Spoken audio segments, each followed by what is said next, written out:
Hello everyone, thanks for joining us today for W Direct Bookings in 2014. We'll just start in a couple of minutes.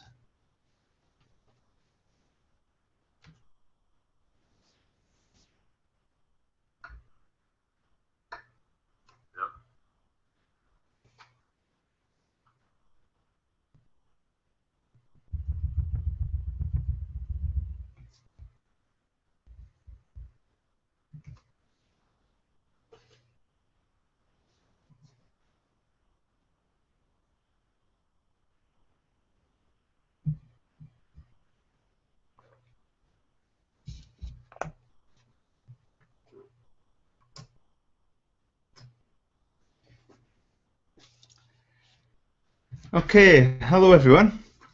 My name is Darren Craig.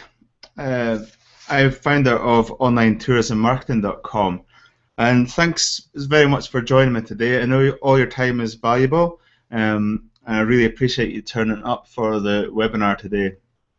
So this webinar is all about trying to W direct bookings in 2014, how to get more leads, more direct bookings, and pay less commission. Now, most of the stuff covered in this webinar is applicable to any business online, but it's going to be targeted towards tourism and hospitality. So whether you've got a restaurant, a hotel, a backpacker, an activity provider, maybe you rent kayaks or some other kind of activity, this is all about trying to get your online presence more visible online to get you more leads and more direct bookings, ideally to save your commission that you're paying out to all these third parties, online travel agents. Now, I firmly believe that if you utilize online correctly, you can compete with the big boys online, whether you're a small independent operator and you've got a big hotel. Both of you can compete on quite a level playing field. But I also know it's quite overwhelming online. It's quite confusing. There's so many different properties now. There's Google, there's TripAdvisor, there's Yelp, there's Urban Spoon if you're a restaurant in the States, there's Finder.co.nz if you're in New Zealand, there's Thomson Local in the UK. There's all these different websites. Never mind your own website that is competing for your space and online, and also your time. And at the end of the day, you're trying to run a business. You've got bookings, you've got room cleaning to do. You've maybe got kayaks to clean. There's so many things to do with your business that isn't related to online. Yet online is so important today. And the aim of this webinar is to open up your eyes a little bit to how other people are using online, where you should be, and ultimately getting you to think about where you can prioritize your time online. Because let's face it, unless you've got a big team, a big budget, it's impossible to be everywhere online. Now, I'm hoping that some of you breathe a sigh of relief when you hear that, because there's always a compulsion to go into Facebook and Pinterest and the latest and greatest thing. But I firmly believe that you're better doing one or two of them reasonably well instead of trying to do them all. And usually a lot of people end up doing a pretty poor job when they do that. They maybe start a Facebook page, they don't keep it active. They start a Pinterest board, they don't keep it active. And I think it's worse to actually go on these sites and see something that's not active than just have one presence, or maybe make your website the best it can ever be. So today is all about debunking that myth that you have to be everywhere and trying to highlight the most important things that you can spend your time on. Now, I'll be up front, and there is an opportunity to take this a bit further forward at the end of the webinar, but this webinar is not a sales pitch. I am quite convinced that you'll be able to walk away with some actionable items today, even if you don't decide to take it further, and that's what this webinar is all about. So bearing that in mind, I want to run through some statistics quickly with you. 78% of mobile users made a purchase as a result of an online local search. Learn how to make local search work for you. Now, this image is taken from one of the really big data providers in local search, and this is what their research has found. And it's quite an important distinction, it's mobile users. Mobile users generally are people that are ready to buy, they're in the area, and it's talking about being mobile, so they've got the smartphone or the tablet in their hand. They're probably looking for a restaurant, a hotel, or some kind of activity provider where they can spend money. They're looking for something to do there and then, whether it's on Facebook, nearby places, Google, Google Search, Google Now. They're active buyers. And 65% of same-day bookings are made from smartphones. So that gives an importance of, it's really important to be prominent in all these different platforms. But I also know, looking at this slide, this is a slide that describes the local search ecosystem, which is a fancy term for basically how local SEO works, or search engine optimization. Now this, I would think, summarizes many of your brains when it thinks about SEO and online. It's a bit of a mishmash. It's quite complicated. There's all these different arrows going everywhere and it doesn't really know what it means. But ultimately, this slide demonstrates how some of the data that contributes to search engine rankings online gets passed around all these different third parties. Now, it looks really complicated, but bear in mind you cannot be in every one of these. So it's about looking at the biggest lines and the biggest sites that feed the most data to the most other sites. And if you utilize your time and be directed towards the best sites to use, you don't have to update 100 of them. You maybe update the top 3 or 4. They feed data out to other third parties. Now, if you think of Yelp, for example, Yelp is relatively small in this picture, but they provide a huge amount of data for Apple Maps and Siri. So if you've ever used your iPhone, looked at Apple Maps, or talked into your iPhone looking for a restaurant, Yelp provides a lot of the data for that. So you automatically think that Yelp is one of the most important sites. So that's worth spending some time on. But you'll see other sites on here that you don't even recognize. And I would say, forget about them. Go to the most important ones, like Google, like Yelp, like Facebook, and concentrate on them. And there are other ways that you can minimize the amount of sites you have to list your business on. But this is all about getting your site more visible. So who am I to talk to you about this stuff? Well, I want to talk to you so that you get the most benefits for your business. It's more leads. It's reputation management as well. I want you to be in control of the reputation that you've got online. A lot of these third-party websites will have your business listed regardless of whether you've put them there or not. Business data is available everywhere now. So that's why you stumble on these sites and you think, how's my business listed on there? I've never put it on there. But it's going to be on there regardless of whether you take ownership of it or not. And you should really be in control of your reputation for a lot of these larger sites. And if you've got a good reputation on there, there's a good chance that people are going to come to your website directly. Slightly more applicable for hotels maybe than restaurants. But if you imagine the amount of money that you're paying out on commission every year, or every week, or maybe every day, depending on what size of operation you've got, you might only have a $100 hotel room and you pay, let's just say 10% commission. So that's $10 for every booking that you're paying to someone else. If it's 20% commission, it's obviously $20 paying someone else for every booking. Now, if you could only get 1 or 2 of those bookings every week directly through your own website by being more visible online, that's $40 a week just for 2 nights. Multiply that by 52, it soon starts to add up. Now, there was a study I read a few months ago on one of the big hotel marketing websites that showed you that for a 150-bedroom motel, they reckon that they were paying $500,000, that's $500,000 every year just on commission payouts alone. When they compare that to if all those bookings were made directly, the cost of getting those bookings in, bearing in mind the cost of staff, the cost of the website, all these other things, was only $70,000. So you're comparing $500,000 paid out to third parties versus $70,000. Now you might not own a 150-bedroom motel or hotel, but the same principle applies. It doesn't matter how small your business is. It's just about getting a slightly bigger piece of that pie and you're paying out less commissions. So going back to me, this is one of the quotes from one of the clients that I worked with last year. And this is a paragliding adventure company that do courses and sell equipment. Now, they had some older website, really hard to get ranked. And I developed a new website for them, made sure that the search engine optimization was in place and everything. And literally within hours after going live, they had an inquiry. The courses went from page 12 to page 1 on Google for the paragliding courses, and they're up there with their competitors within a few days.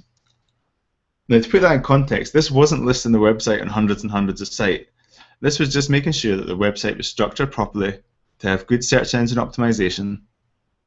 It was well structured, and it was this website at this point was only listed on Google. It wasn't even listed on half the sites that I'm going to tell you about. So that just shows you the power. If you're in a more competitive market sector, it's going to require listing in a few more places. But I want you to see examples like this to show you that it doesn't always have to be as overwhelming as you think. There's easy ways to do it, and it's just about doing the right things at the right time and spending your time appropriately and not getting overwhelmed. So you might wonder who I am and how I can speak to you about all this stuff. So I won't bore you, but my story, I'm Scottish, you might be able to tell from my accent, and I've worked for 16 years in IT as background, and I've worked for a large organisation like Deutsche Bank, Aegon, RBS, and I've worked on things like online banking platforms, online loan applications, pension payments online, really big corporate websites. But what I've found over the years, I've got more involved in, I've always worked on online projects, but I've got more involved in online marketing. My partner's a marketer. I follow a lot of internet marketers. And what I've done is I've travelled a lot.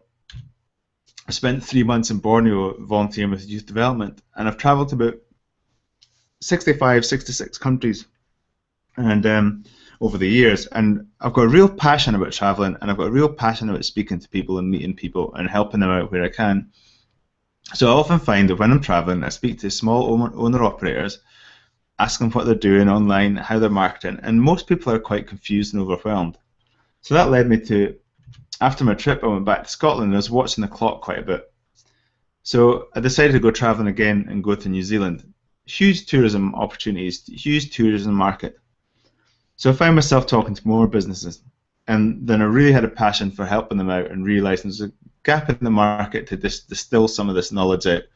Not everyone can afford to outsource to large agencies, and even when they do, I found that a lot of companies didn't have the basics in place, so they'd maybe paid $10,000 for a website, and they still didn't have fundamentals in place so they could track their visitors.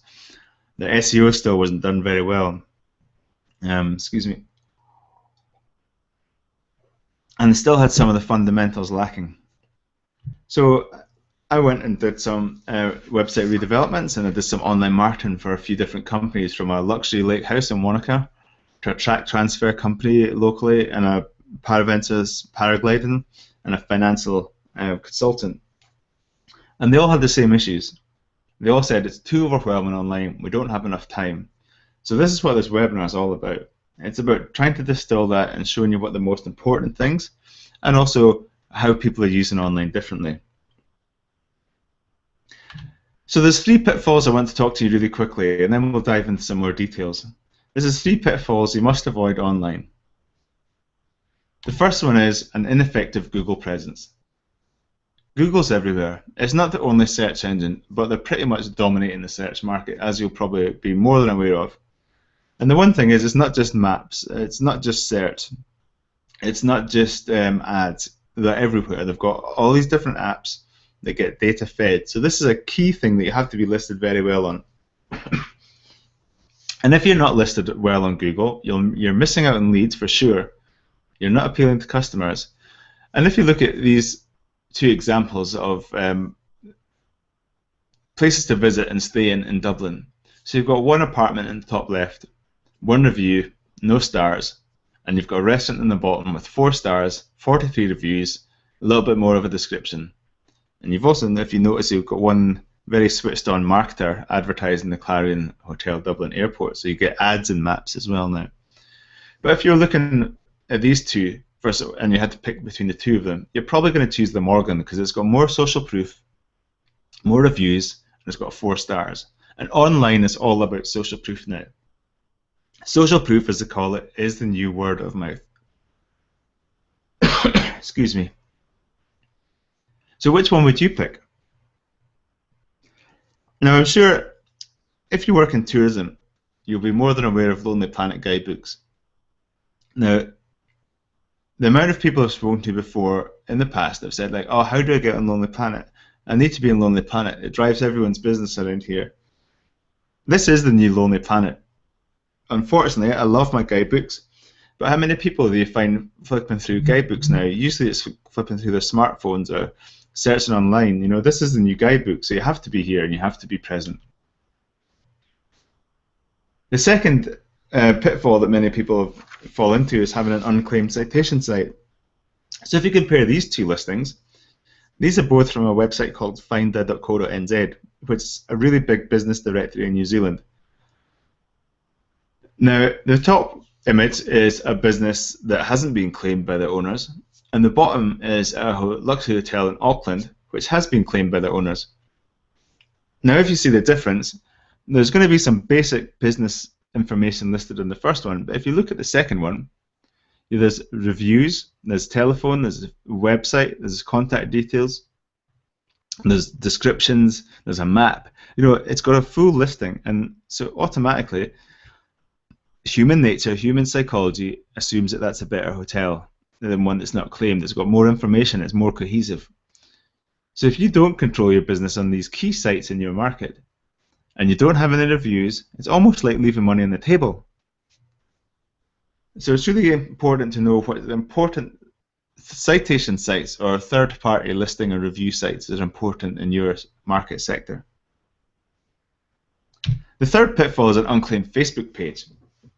Now, if you look at this local search that I made for Indian restaurants, you can see there's more than 4, but you can see samples of 4 listings here. And the top 2 have images, the bottom 2 don't. Now, instantly, my mind is drawn to the top 2. Even though they've all got some check-ins, they've all got some review. Well, they don't all have reviews, but they've all got an element of social proof. But if you look at the top one, there's 95 over here. The second one's 46 like this, 22 are here. But even the images alone give it more social proof, and it looks like it's an active page. The business owners bought into Facebook. They're keeping it up to date. And the bottom 2, there's a lot of people will just ignore the bottom 2. So customers will go elsewhere. And this is almost a chance to compete with Google searches. And you're also losing a different demographic. And Facebook isn't just about 18 to 25-year-olds. The largest growing demographic on Facebook last year, believe it or not, was 45 to 54-year-olds. Google Plus was the same. 45 to 54-year-olds were the largest growing demographic on that platform. So Google Plus and Facebook are both reporting similar stats.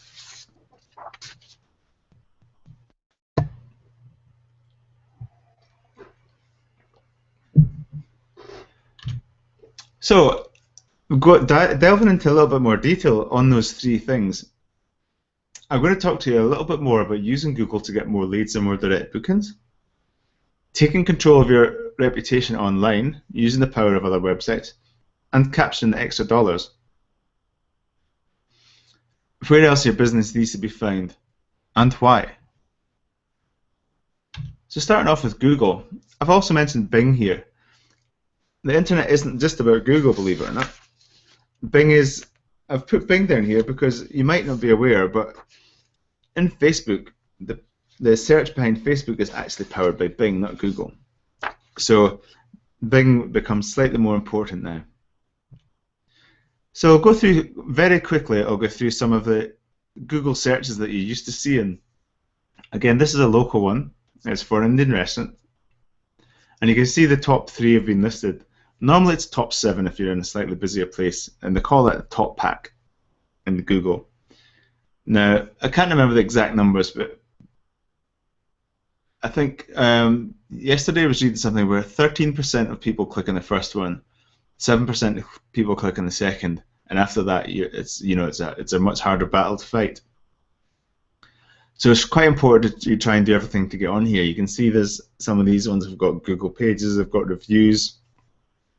So again, it's not just TripAdvisor reviews that you should be thinking about, it's Google reviews, and they're going to get more prominent. But the one thing is, you'll all be familiar with people emailing your business or phoning you up, cold calling, saying, oh, we'll get you to #1 on Google, we'll get you to #1 by next week, as long as you pay us X amount per month. Now, not all these companies are bad, but you shouldn't just aim to be #1 in Google. You should aim to do the best practices. It takes time to get up there if you do it in a legitimate, long-term, sustainable way. And that's what this webinar is all about. It's no quick fixes. It's long-term, sustainable ways to increase your search rankings that's going to profit you both short-term and long-term, and you're never going to get penalized for what I'm going to tell you. What you're always battling against with Google is to change the algorithm. So your top 7 automatically is replaced by this new carousel view, which some of you may have seen. Now, if you look at this is all based on reviews. And if it's Google reviews, they're going to get more prominence. Google Plus is more prominent if you're not on that platform yet. So if you chase #1 in Google, if Google changes their mind overnight and then presents their search engine data differently like this, all the effort to get to #1 might have been overtaken because they're going to present the data differently. But if you follow the process that I talk about, you'll be following good practices that will help you in long term. Now, if you look at this search results, this is for luxury hotels in Auckland to search for. Now, I'm not sure how many of you realise where this data on the right-hand side comes from. If you do, that's great. If you do, you might still be able to improve your listing. But all the data on the right-hand side, inside the red box, is displayed from Google Places. Now that's what it's traditionally been called, but generally the right term for it now is really Google Plus Local. It's effectively the same thing, it's just that Google's moved it a bit more integrated with their Google Plus platform. So as you can see, there's a name and address, there's reviews again, there's recent posts about the hotel, and there's links to other reviews. Now this is a key thing to get in place. If there's one takeaway that you take away from this webinar, is to look at your Google Plus Local or Google Places, if you've already got a listing perhaps, and look at that and see how you can improve it. Can you improve your description? Can you encourage reviews from your guests onto it? Can you upload new photographs? Can you upload a video? Can you keep it active? Google Places is one of the key properties online to have your business listed in. And the thing is, once you do this, you then get your business listed in lots of other Google properties. Now I also mentioned Bing here. Bing also helps at SEO. And I know I talked technical terms about search engine optimization, but basically it's just getting your business listed and visible online. So Bing you want to do because that's another key one. Now this isn't available in all markets. I think it's just USA, Canada, and the UK at the moment. But it's going to take you a few minutes to list your business on here too. Now the thing about focusing on Google is that once you list there, you get the benefits of being listed in other Google properties. Now that might be Google Now, which is on a lot of Android phones now. It's relatively new, but it's going to get much busier, much bigger, much more popular. It's on all the Android phones, Android tablets, and you can get it on Apple as well. It's called Google Now. If you've never looked at it, have a look at it. But if you list on Google, you'll then get listed in Google Maps as well. And as you can see, many people search for businesses using maps now. They click through to the map display. As you can see in this one, for sushi restaurants in Boston, I searched for. You can see the number of reviews, you can see the latest reviews, you can see a description, the estimate of the price. That is social proof in a nutshell, just on one little box on your screen. Now you can hover over any of these restaurants and see all this information. So your search for detailed information about restaurants, hotels, activities is a lot easier to do now. So that's why if you invest your time in the right places, like Google, you get multiple benefits for it. And you're better off doing that well than trying to be in half a dozen other platforms. And as you can see, there's another savvy marketer that's got an ad for their this Indian Samrat place on the map, so that's making them really visible. So that's Google in a nutshell. One takeaway from this webinar to do within the next 24 hours is to check if you've got a Google Places listing already. If you haven't claimed it, go and claim it. Put a good description up there, list yourself in the proper categories, encourage your guests to review you on Google, upload new photographs, all these kind of things, and make sure your listing looks really awesome. And that alone will help you against your competitors. And going back to the previous example, you can see these two differences. You can see one that hasn't really got much in Google in the top left, the Dublin Apartments, versus this Morgan restaurant, which has got 4 stars. The other thing, if you've got a better Google Places listing, is you're more likely to be listed in the Google Hotel Finder, which you can see if you've got a hotel. And automatically you can see there's like prices and reviews in there, and it makes it very easy for your future guests to have a look.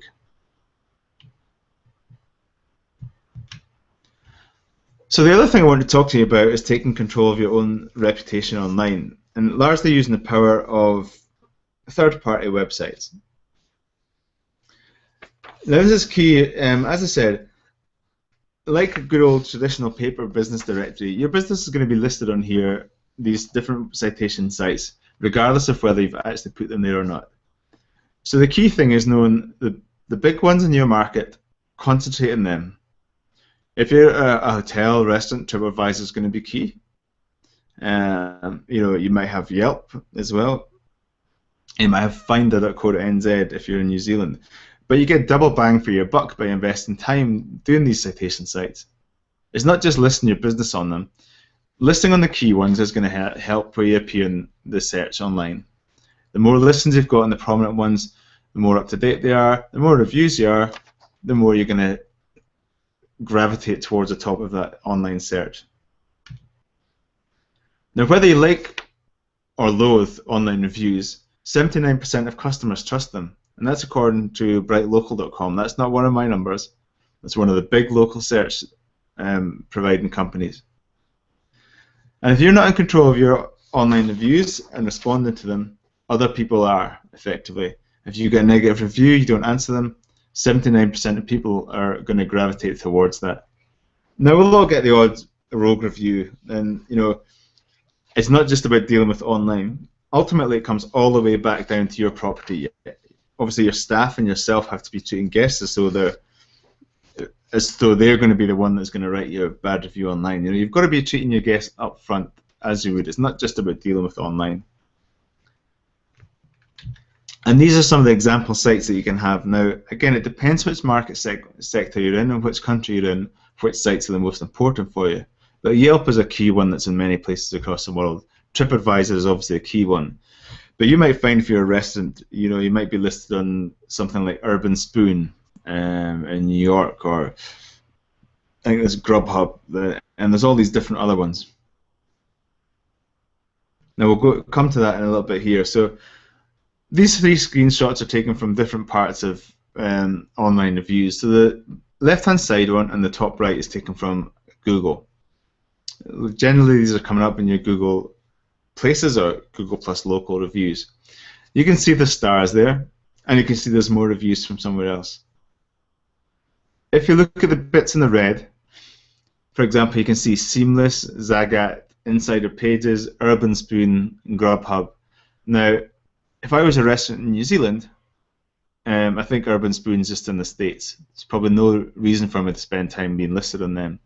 But if you have a look in your local region, you get a view of what the important sites are and what the sites that Google are looking at. And these are generally the key ones to be listed on. You can see in this Yelp listing, I've highlighted the name, address, and phone number. It might be quite small on your screen, but the takeaway from this section, in your citation sites, please ensure that you have a consistent name, address, and phone number. If you're sitting in Suite 39, always call it Suite 39. Don't do STE.39 or Suite 39 in another listing. Make them consistent. Make your address consistent. Always use the same zip code. Always use the same phone number. Ideally, make it a local phone number. And one of the worst things you can do, although it sounds great in a marketing term, you can get call tracking numbers so you can see which listings working best. That is not going to help you in local search. It's always better to have a local phone number that you're going to use long term. Now, the reason for this is we're not computers, so we can see that a phone number with international code before it is the same phone number as a local code. But if you're a computer and you're looking and comparing, that's not quite so easy. So a consistent name, address, and phone number is the key thing to take away from this section. Make sure that they're the same across your website and all the review sites that you're listed on. And if you think of this again, it's spending your time in the most valuable places. In this example, Yelp provides up to 20% of data used for Siri and Apple's voice search. So by listening to Yelp, you're not just listening to Yelp, you're listening to Apple, you're listening to Siri, you're listening to Apple Maps.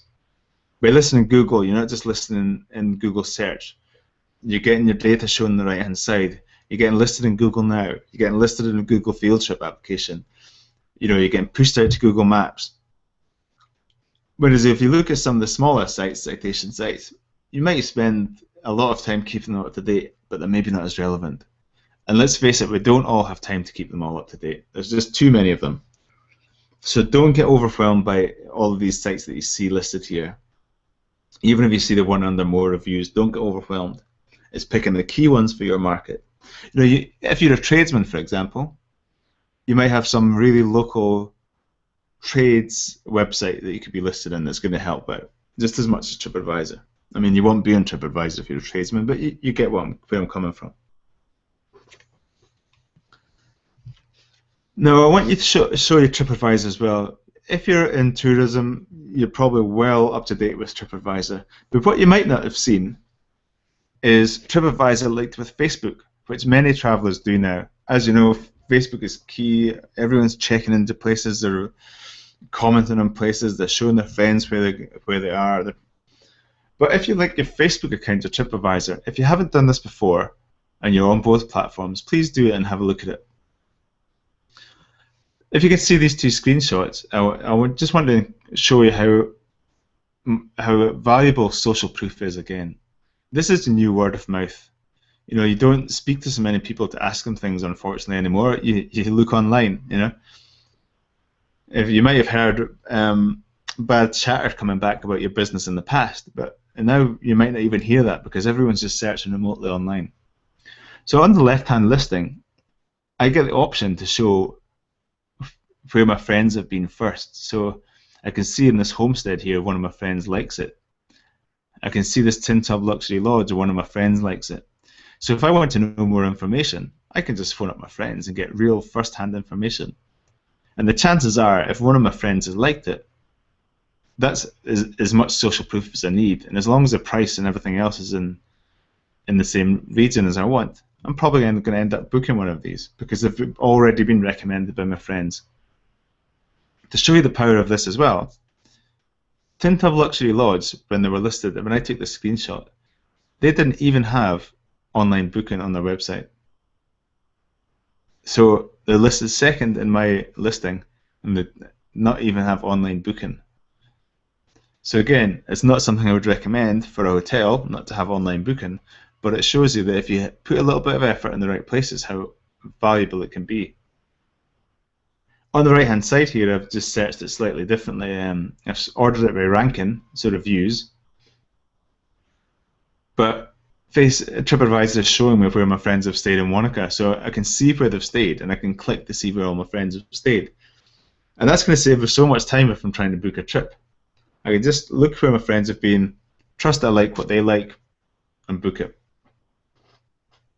This is the new power of social proof. Now you might wonder about TripAdvisor versus Facebook. Now HotelMarketing.com just a few months ago said 12% of local search is done on Facebook. So that's 12% of everyone that's looking for a local business is doing it on Facebook now. Now that was quite an eye-opener for me because I didn't realize it would be quite as popular as that. But that's those people wandering past your business on Facebook saying, Where's nearby me? Is it a cafe? Is it a restaurant? Is it a hotel? So the more you capture out of that 12%, the more you're going to get going directly to your website, and hopefully paying out less commissions and more money in your pocket. And this is a quote: "It's already a more popular local search engine than TripAdvisor." And that's July of 2013. It's already a more popular local search engine than TripAdvisor. So if you think it's just different life cycles of the booking process or the research process. TripAdvisor is generally probably used by people that have yet to travel. And this indicates that Facebook's being used more by people that are right in front of you. But the thing is, if they're right in front of you, they're more ready to spend their money. And this is the same survey, but it's presented in a different way. Is that to find local business information online, 50% of people go to Google, 17% roughly go to other local directories, which is the citation sites we've spoken about, and almost 13% go to Facebook. So automatically, these are the three big things you should be worried about. Now, for a few months, I've actually been coming out with some really crazy statements saying that TripAdvisor might be hit a little bit by Facebook. I reckon if Facebook play the cards right, they could become a bit of a rival to TripAdvisor for us in some ways. Excuse me. And I'll show you why. So the next section is all about Facebook. Now I call this caption the extra dollars because most people don't really think about Facebook as a listing site. They don't really think of it as getting the business more visible on Facebook. They just think about the number of friends they've got, how many likes have they got. And I think this is going to change dramatically in 2014 and the future few years on Facebook. There's going to be less of an emphasis on how much posts you make, how many friends you've got, and how many likes. I mean, unless you've got engaged users, likes is just a number. If you've got 1,000 likes, and they're not engaging with your content, I'd much rather have 100 really well engaged users. But for tourism, it's slightly different now because people are going to start researching their holidays on Facebook. If I had a friend that had travelled away for a year, travelling around the world, and you were using Facebook a lot, I'm pretty sure that I could guess their itinerary from where they were just based on Facebook now. If you haven't used it, Facebook Graph Search was rolled out in 2013.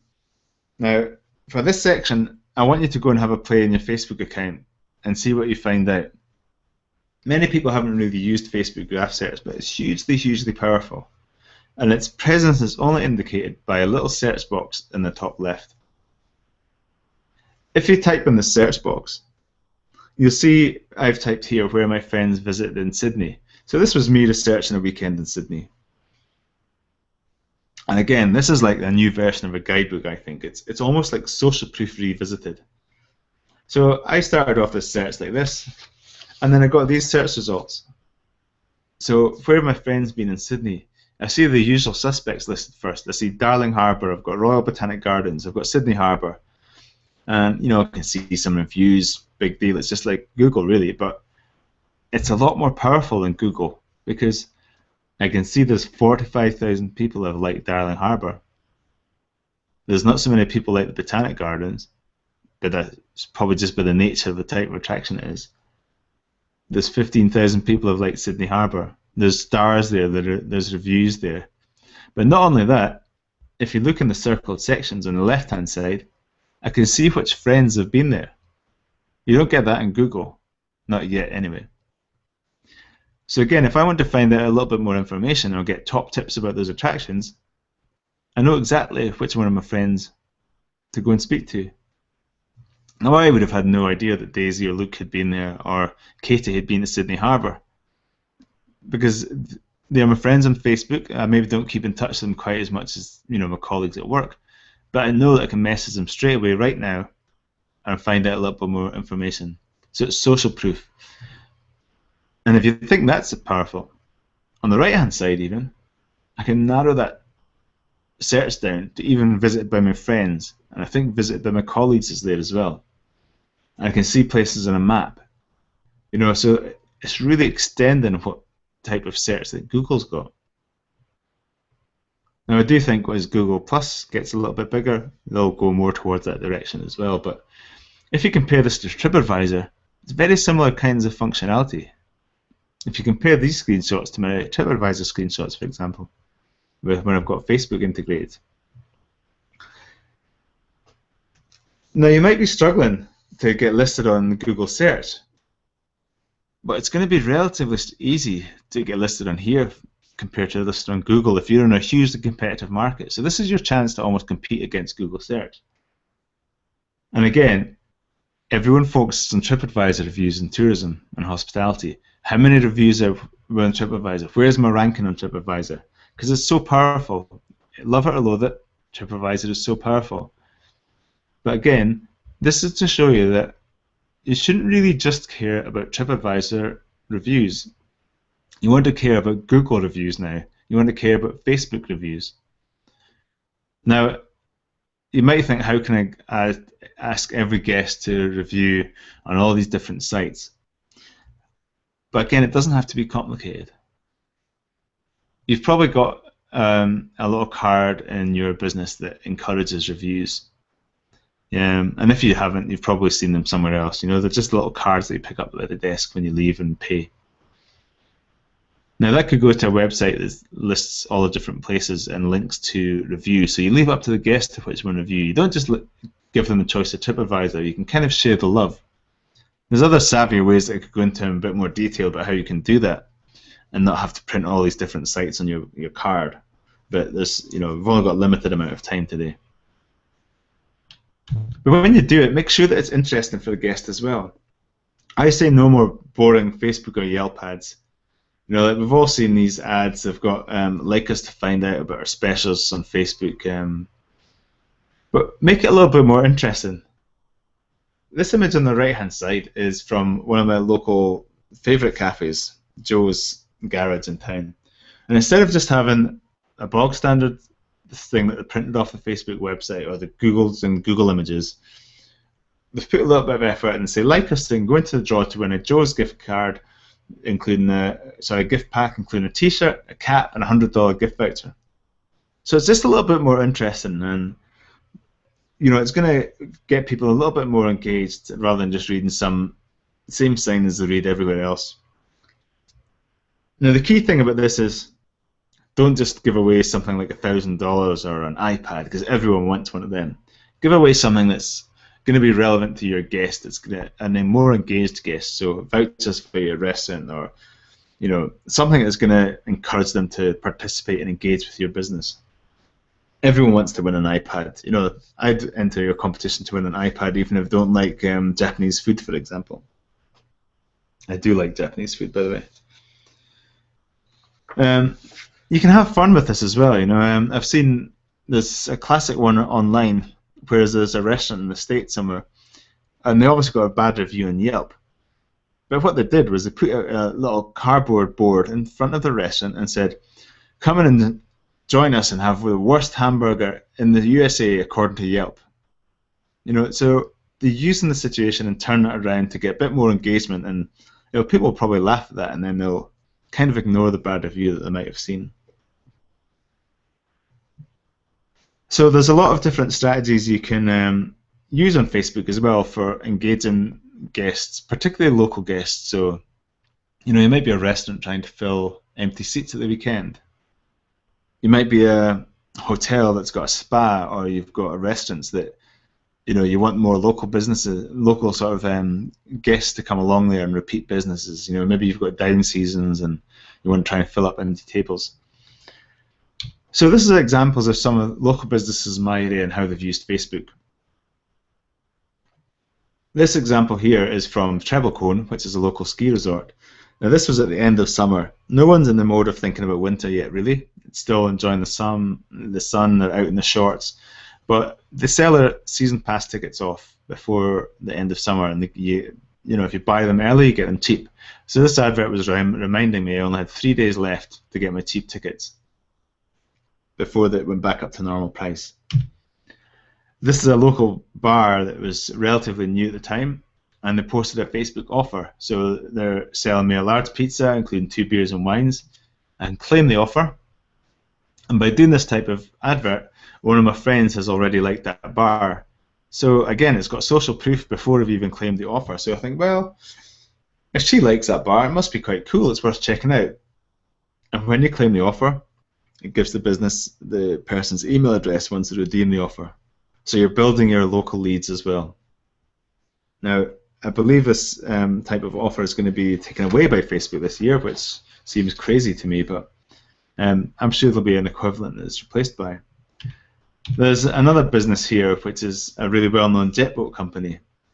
Now, they've partnered up with another really well-known local company that does burgers. So if you think of Big Macs and all these kind of things, Ferg Burgers are equivalent of our local burger store, and most people go there instead of McDonald's and those places. Every tour guide talks about Ferg Burger, and Dart River is one of the more popular jet boat companies. So they're using the proof and the social proof of another business to get people to claim their offer. So if you like their page, you can get to see a deal where you get a free burger if you book a jet boat trip. And everyone knows about Ferg Burger when they come into town. So they're using that to their advantage, which is an awesome idea. And then here's another example of what you get when people review your business on Facebook. This is one of my friends reviewing a Mexican restaurant. Gave him 5 stars. And he's saying, this is a new go-to taco place. I love this place. It just polished off 2 fish tacos. I'm thinking, well, if he thinks that restaurant's cool, I want to go there too. It's like free advertising when you get a review. Now, it does take a bit of time to do these things, but you know, I've know of restaurants that have maybe looked a little bit quiet one weekend. They've maybe had a spa that's in off-season, and they've used these type of adverts to get more people in the door. You know, they've maybe promoted a locals day in a spa. They've maybe said, "Oh, come this Friday night and you get a free beer when you book a table for 4." You know, and it does work. And if you're wondering about the return on investment in these things, you know, people always say, "Oh, you can't see the return on investment in social media." You can track it exactly if you know what you're doing, and you don't have to. You know, at the end of the day, it's a little bit more work to track it. But how many of you have paid for advertising in a local classifieds paper, perhaps? You know, there's one in town. There's one in your town, I'm sure. It might be a freebie. It might be a paid local paper. How many of you have paid for adverts in places like that, or tourism magazines, or tourism booklets? And how many of you can tell me exactly what return you got for that advert? I'm guessing probably not that many of you, because you do it because it's the way that things used to be done. You feel it obliged to still be in those adverts. But I'm not saying they don't work for you. What I'm saying is that you can track exactly how many people click on these adverts. You can't track how many people saw you in a billboard or how many people saw you in the local classifieds, unless you're forcing people to use a code or a special deal that they can only avail using those adverts. So when you hear about not being able to track return on investment in social media, it's not 100% true. So just to recap, now we've talked about Google, we've talked about citation sites and review sites. There's a bit of a grey area between the two of them. You know, some of them you kind of think they're the same thing. I kind of like to split them up a little bit more. We've talked a little bit about social media. Unfortunately, we haven't had time to talk about YouTube. But to put that in context, in the States, YouTube reaches more 18 to 25-year-olds, 18 to 24-year-olds, sorry, in the States, than all the cable networks combined. It's the second largest search engine in the world after Google. Now, I've searched for luxury hotels when I was doing some of the preparation for this webinar in Salt Lake City. The top ranking hotel in Google was a really poor slideshow with no description, and the first slide on it was the coffee maker next to the bed. And I'm sure you can probably do a slideshow on a video that's more impressive than that. And it just shows you how easy it can be to rank on some of these platforms just with a little bit more time And it doesn't have to be hours and hours and hours. So we've talked about Google. We haven't quite mentioned the analytics and the Webmaster Tools. A little bit more technical than this webinar, but we've talked about Google Places. These are the... Oh, sorry. I'm losing track of my slides there. I'm all the way forward here. Oh, you've just seen the rest of my webinar. It's the first time it's ever happened to me. Let's see, I'll just go back here.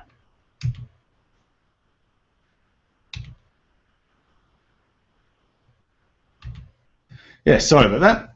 So we've talked about Google. We've talked about citation pages, citation sites like Finder.co.nz and Superpages. We've talked about review sites like Yelp and TripAdvisor. We've talked a little bit about social media. I've only talked about Facebook because your time is valuable. We could be here all day, and I'd love to talk to you all day about it. I love this stuff. I'm passionate about it, and really passionate about the difference it can make, both the small operators online as well as the big boys. You know, it really gives you a chance to compete, and it's not as overwhelming as you may think it has to be.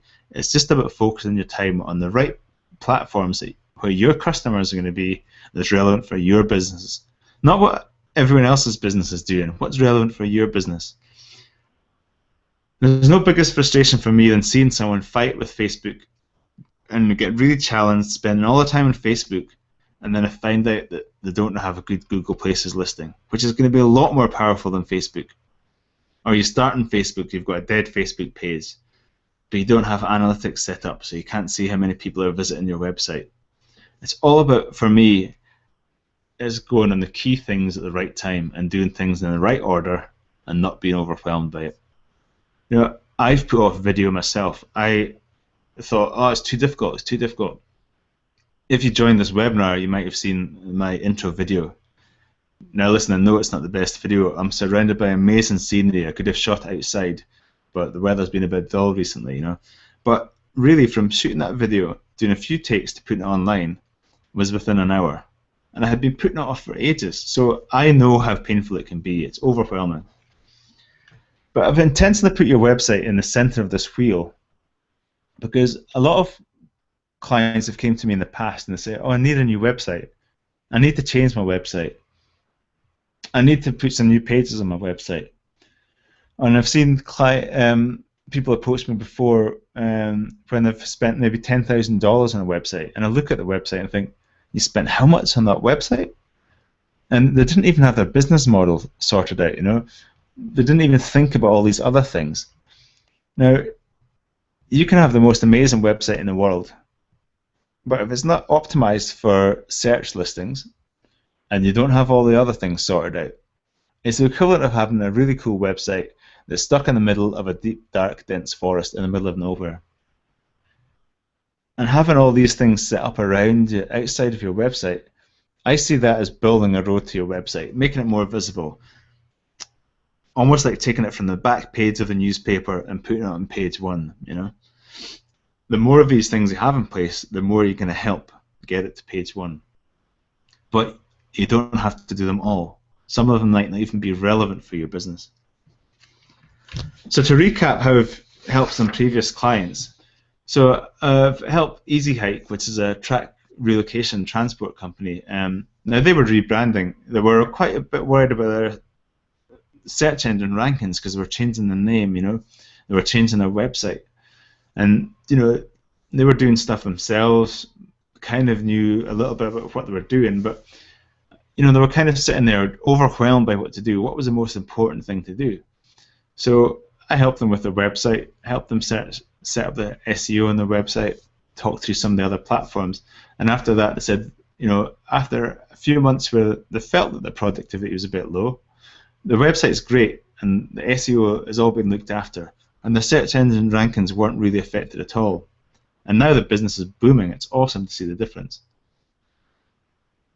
I've got a marketing manager of a 5-star resort that calls me their go-to guy for everything digital. Whether they want to know a little bit about TripAdvisor or a little bit more about Google, a little bit more about how to do Facebook ads, they come and give me a call.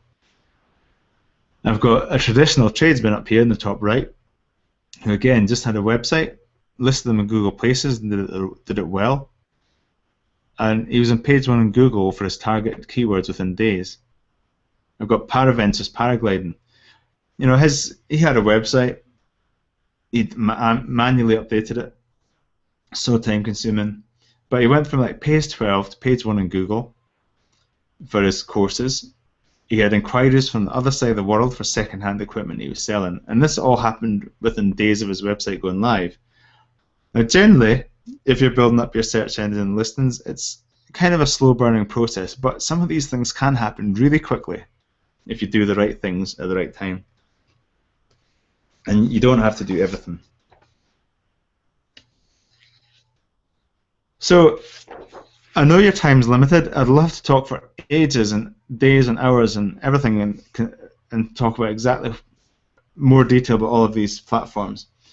But what I'd like you to do now is, hopefully you've got some really good takeaways from here. There's the one thing I want you to think about is have a look at your Google Places once you come off this webinar. Try and do that within the next 24 hours. Because usually if you don't take action now, it'll probably sit in your mind for weeks, and it's not hard to do. Even if it's not optimized completely, have a look at your Places listing. If you don't have one, get one. Work out your consistent name and address and phone number that you're going to use for your review sites and citation sites, which includes Google. And then look at your Facebook page if you've got one. You know, if you don't have one, think about starting one if it's relevant. Make sure you've got a good picture on there. Make sure you're getting your guests to encourage reviews on it. Make sure you've got people checking in. You know, maybe offer a little discount for checking in or something, or give them a free cup of tea after they return their kayaks or something like that. So it's 3 key takeaways. If you want to take this a little bit further, I'd be delighted for you to join me on a Fast Track to Online Tourism Success course, which starts on Wednesday, this Wednesday, in 2 days' time. It's a 4-week boot camp, which is all about creating a complete online presence for your business to get you more leads, more direct bookings, and paying less commissions. So this boot camp is going to be in a live style, webinar style like this. We're going to have Q&A. We're going to have live webinars. There's going to be replays available online. So I know that these things happen. You get kids, you have to take them to school. You know, you get irate customers at the wrong time when you're trying to go in your webinar. You know, these things happen. So there'll be replays on there. You can send in any questions in advance. If you join up, you'll get a questionnaire about your business. That'll help me tailor it.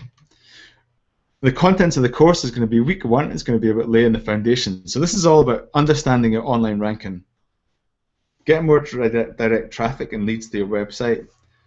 Look at your competitors and how they're listed. What does Google think of your website? And it's all about having a long-term foundation for success online.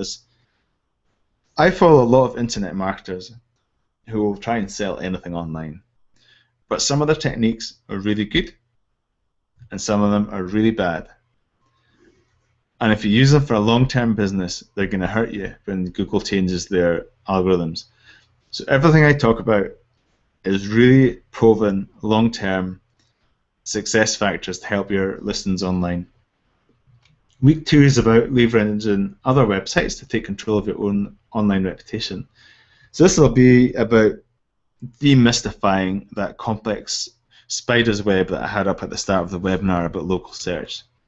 It's going to talk about the key websites to list on, talk about how local search works and what contributes to it. There'll be a checklist of things to prepare for your listings. This is a bit that stops most people taking action. So it's getting your descriptions in place, getting your photographs ready. I'll cover off some tactics to control your online reputation. How do you respond to reviews? All that kind of stuff. And I'll show you some fast track tools to controlling your data. And the personal tools that I use to save you time listing things. So this is going to not only tell you where to list, it's going to tell you how to list easily and where you should spend your time. Week 3 is like a Facebook 101 almost. It's Facebook strategies for a local search. So it'll help you get ranked on Facebook. It'll show you some tactics to fill empty tables or your empty spa. We'll talk about some adverts and how you can use them to build your local presence. And some simple ideas to increase your engagement. Maybe competitions or just how you write your posts.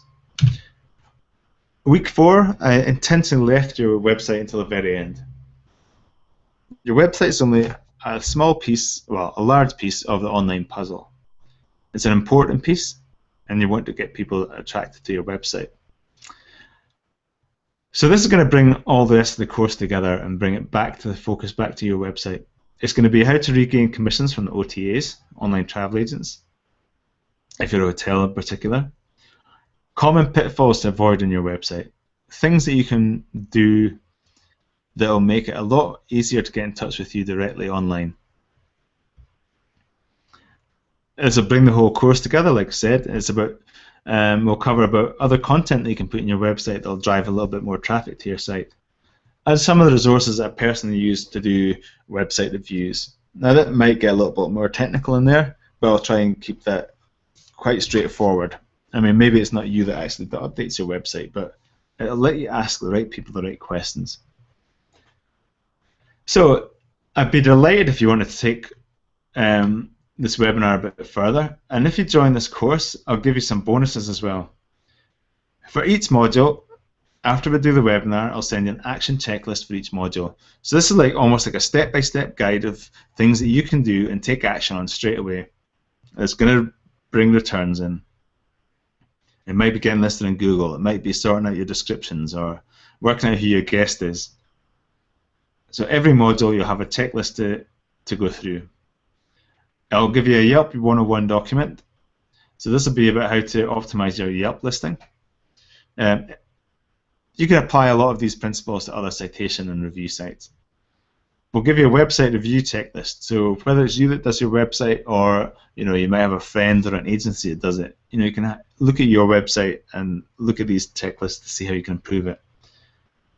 They'll give you a template for tracking your online presence. So this is like where you appear in the search results for certain keywords, and you can see the changes over time. And you might remember me talking about your little business cards that you have in the counter and how everyone directs their guests to TripAdvisor.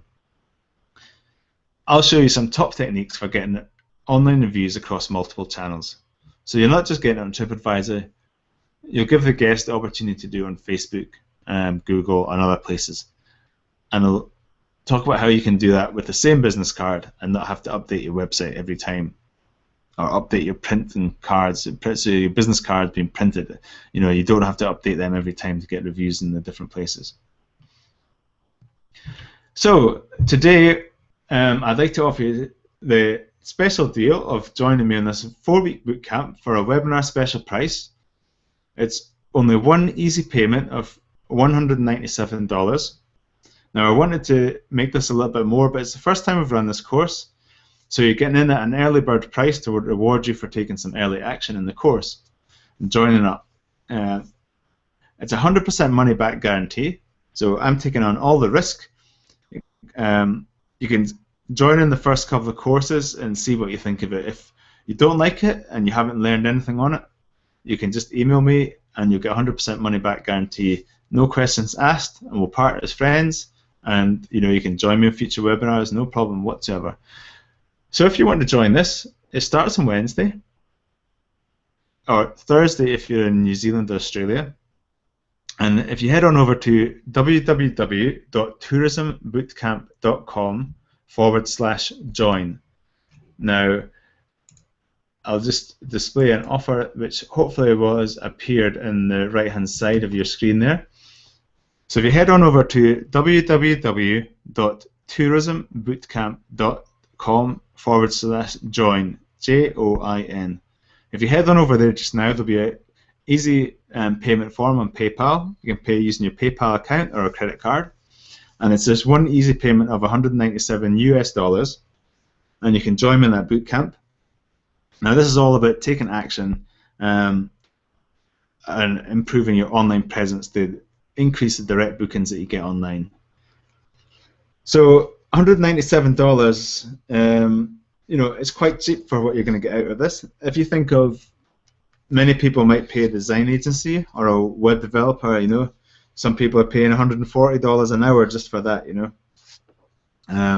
If you think of the example of the hotel that I talked about, paying $500,000 in commissions. Now, again, your business might not be that scale, But even if it's $20 a week, you get extra out of your commission payments because someone books directly, or you get 1 or 2 more extra bookings a week online if you're renting kayaks out, for example. Those extra bookings are quickly going to add up to way more than this $197. So that's usually just a fraction of what people will charge. And we're going to have action checklists, we're going to have bonuses that tell you how to optimize these websites. We'll give you tips to improve your reviews online, loads of other things. And there'll be Q&As you can ask. So if there's any questions you want to know, you can email them in advance, and we'll try our best to answer all of those. If there's any little things that are a little bit more confusing, there might be some technical terms we'll cover. We'll try and keep this quite understandable, because I know that you're not all tech heads in here, and that's one of the things I really enjoy, is trying to distill that down and make it understandable. So inevitably there might be the odd technical thing, but what we'll do is we've got the opportunity to record a couple of short videos to explain things in a little bit more detail for you if needs be. So if you hop on over and join this course, what's next? So the course is going to be run as a sequence of live webinars. There'll be Q&As and bonus videos, like I said. When you join up, you'll get a welcome email, and that'll have a link to a brief questionnaire. You can fill as much or as little in as you'd like. The more you fill in, the more I find out about your business, and the more I can tailor these courses towards what the majority of people would like to hear about. The course starts really soon, so if you want to join, please take action now and head on over to that website, tourismbootcamp.com/join. And so they can get enough time to get these questionnaires back, we can get you registered on the future webinars. There'll be 4 weekly live webinars, there'll be some Q&As, and they'll be recorded so you can watch them at a later date. So again, this webinar only is $197. It's a limited special offer. You'll only see this price on here.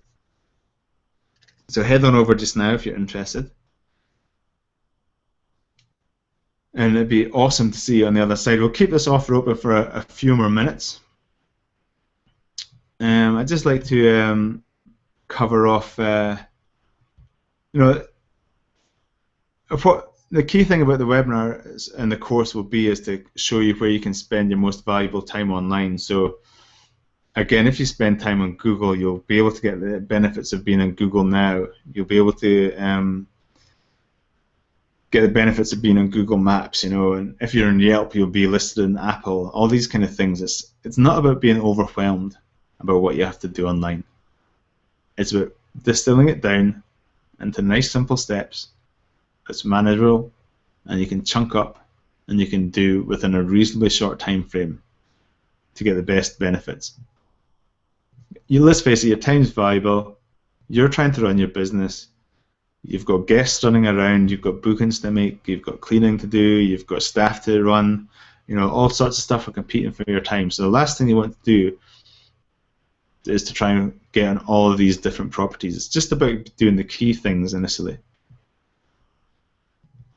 We'll talk a bit about Google Analytics, which we haven't had time to talk on this webinar. Now, this isn't the best example from Google Analytics, but you can see how many new visitors are coming, how many returning visitors, which pages they go into. You can improve that to get goals, so you can see how many conversions how many bookings you've made on your website, for example. And we can talk a little bit about YouTube in the course as well, and how you can utilize that for search engine optimization, like the Salt Lake City hotel I was talking about. And this is the listing that I got when I searched for luxury hotel Salt Lake City. And at the time, which is just a couple of months ago, I had this hotel Candlewood, which was one of the dullest presentations and slideshows I've ever seen, to be honest.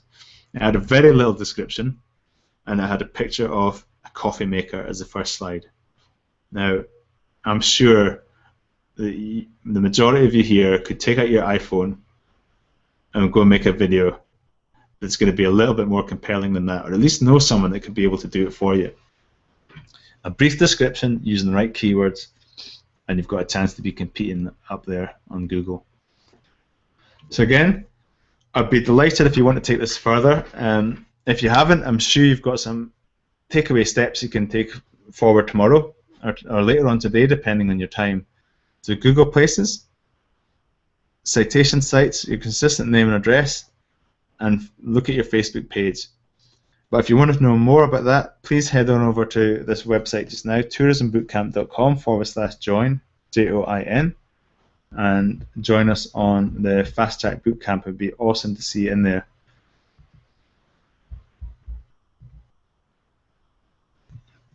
Now, I'm just checking the chat, so the screen might go a little bit flickery as I'm checking the chat, but if you've got any questions, please feel free to pop them in. I know that your time's really valuable, and I really appreciate you spending time. So I know I've whizzed through an awful lot of information today, and hopefully you've managed to understand my wonderful Scottish accent. I might have a tendency to speak a little bit fast for some of you. So if you do have any questions, please pop them into the chat room now, and we'll try and address them as quickly as we can. I can't see anything coming through just now, so one of the common areas that I do get asked about is Facebook. How many posts do you have to make to be visible? And one thing that Facebook have come out with very publicly recently has been that, as more people join Facebook, more people use it for marketing. And if you imagine even if you've just got 10 friends on Facebook, the more that your friends post and the more that businesses that you like post, unless you're logging in there 24/7, you've automatically got a smaller chance of seeing all of these posts. So because of the number of posts that are coming out and advertising is getting more popular, Facebook have openly said that your reach is going to get smaller, and a lot of people have been complaining about this recently. So that's why I think Facebook going forward, and this is my opinion, but Facebook have also said they're going to get more active in the travel area as well this year and going forward, is that you've got an opportunity to compete against Google searches within Facebook now. And it's not just all about posting 2 to 5 posts a day and paying more for adverts so that people see your content on Facebook. And everything you do on there will contribute to your local search rankings as well on Google. The other thing I get asked about is TripAdvisor, because TripAdvisor is obviously a really key thing when it comes to tourism and hospitality. A lot of people in the tip where I live and die by their TripAdvisor review, or at least that's what it sounds like. And there's absolutely nothing wrong. If you can get a #1 listing on TripAdvisor, that's amazing. But hopefully in this webinar I've shown you that it's not just TripAdvisor that people look at anymore. It is Google, it is TripAdvisor, but it's also Facebook. And as a business owner, I would say they're the 3 key platforms that you want to be associated with online. And then you want to be encouraging reviews as well on all of them. So when you do a search, you don't automatically see the TripAdvisor reviews, for example. Google reviews are going to get more prominence. If people use Facebook on their phones and they're walking down the street, if you've got more reviews, you're going to get listed higher. If you've got more engagement, you've got more guests or visitors checking into Facebook when they arrive at your property, it's going to go up the Facebook rankings. So it's all about trying to get more engagement inside Facebook, and more reviews. Now, I'm not sure if many of you have seen Google Now, for example. If you go into your App Store on your mobile phone or your tablet, or even just Google Now, N-O-W, you'll see roughly where they're going. Now, it's generally only on the newer Android phones, and you might find it's not that obvious, but from there it's got all these different cards that could be anything from your driving times to get back home from the office, to your flight times, to restaurants and reviews and things like that. So again, it's another way that people are using their phones to look up restaurants. There's Google Plus, as it's getting more active, you can just look for restaurants around you or hotels around you, and that's all driven by reviews and things like that. So again, it comes back to spending your time where you're going to get most value out of it, because as a business owner myself, I know how complicated it is. There's video marketing, there's SEO, there's your website, there's Facebook, there's Yelp, there's TripAdvisor, there's Google, there's all these different platforms, never mind your own localized sites that you can be listed on. So it's just about breaking it down into the basics and doing them well. You're much better doing that than trying to be everywhere, because there's just not enough hours in the day to do all that thing all the time. So I think that's me going to bring this to a close, unless there's any other questions come through. Thanks a lot, everyone, for turning up today. I know your time is very valuable, and I really appreciate you coming online to listen to this. Hopefully you've got some really good action points to go away and check for your business online. And I'd be delighted if you join me on the 4-week bootcamp. If you head on over to tourismbootcamp.com/join, JOIN, and join up the course there. It's $197. And I look forward to seeing you on the inside. And to that extent, I will call it a day. Thank you for your time again. And have a great day. Thanks a lot.